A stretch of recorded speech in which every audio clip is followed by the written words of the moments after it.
এই বিপণীতে এসে যে মানুষটির সঙ্গে দেখা হলো, তার সঙ্গে না কথা বললে আমাদের এই ইন্টারভিউ, এই দ্বীপ প্রকাশনীতে আসাটা অসম্পূর্ণ রয়ে যাবে। রবীন্দ্রনাথ ঠাকুরের পরিবারের সদস্য, তার সঙ্গে আজ এখানে দেখা এবং তার কাছ থেকে দুটো কথা শুনে নেব এই বই সম্পর্কে এবং রবীন্দ্রনাথ ঠাকুরের যে লেগেসি, সেই লেগেসিকে বহন করে যাচ্ছে তারই পরিবারের সদস্য এবং আপনার পরিবার, যে পরিবার জগৎজোড়া, ভারতজোড়া, ইন্টারন্যাশনালি, এবং আমরা তাকে কবিগুরু রবীন্দ্রনাথ ঠাকুর বলেই আমাদের সারা জীবন আমরা জানবো এবং তার গান, তার কবিতা, তার সমস্ত কিছু আমাদের মনের মণিকোঠায় চিরকাল থাকবে। তো রবীন্দ্রনাথ ঠাকুরের লেগেসি বহন করে যখন যাচ্ছেন, এই পরিবেশে এসে কেমন লাগছে? প্রথমেই ধন্যবাদ জানাই আমাকে এই জায়গাটা দেওয়ার জন্য। আপনাদের ধন্যবাদ জানাই। মূলত আমি ডক্টর সমুদ্র বাসুর মতনই ওই সায়েন্স অ্যান্ড টেকনোলজি ডোমেন থেকেই বিলং করি। আমি একজন ইলেকট্রনিক্স অ্যান্ড কমিউনিকেশন ইঞ্জিনিয়ার। 15 বছর ধরে এই টেকনোলজি আইটি ইন্ডাস্ট্রিতে রয়েছি। মূলত আমি একজন সাইবার বিশেষজ্ঞ, সাইবার সিকিউরিটি প্রফেশনাল। তার সঙ্গে গান বাজনা, লেখালেখিটা আমার পাশাপাশি চলে।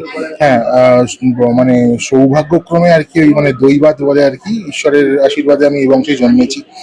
কিন্তু ওই সেই তাদের মতন, সেই পূর্বপুরুষদের মতন সুযোগ্য উত্তরসূরি এখনো হয়ে উঠতে পারিনি বলে আমার নিজেকে মনে হয়। চেষ্টা করে চলেছি। আর শুভঙ্কর দা সত্যি আমার মানে নিজের দাদা, এবং শিউলি বৌদি, মানে উনি আমাকে নিজের ভাইয়ের মতনই ওনারা দেখেন।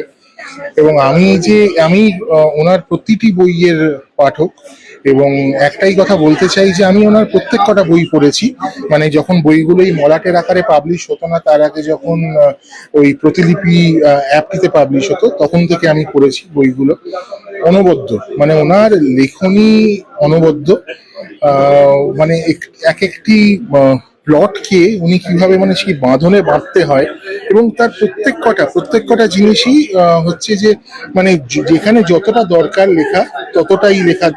আমি আশা করবো যে ষড়যন্ত্রের সন্ত্রাস আমি যা শুনলাম যে মানে প্লটটা সম্বন্ধে, এটা আমার মনে হয় যে আগের 4টে গল্পের মানে 2টি মলাটের আকারে দ্বীপ প্রকাশনের এবং তার আগে 2টি প্রতিলিপি ছাড়িয়ে যাবে। তো লেখিকার জন্য এবং শুভঙ্করদার জন্য, সবার জন্য, দ্বীপ প্রকাশনের জন্য আমার আন্তরিক শুভকামনা, শুভেচ্ছা রইল। এবং এটা বলেই আমি আমার বক্তব্য শেষ করতে চাইছি।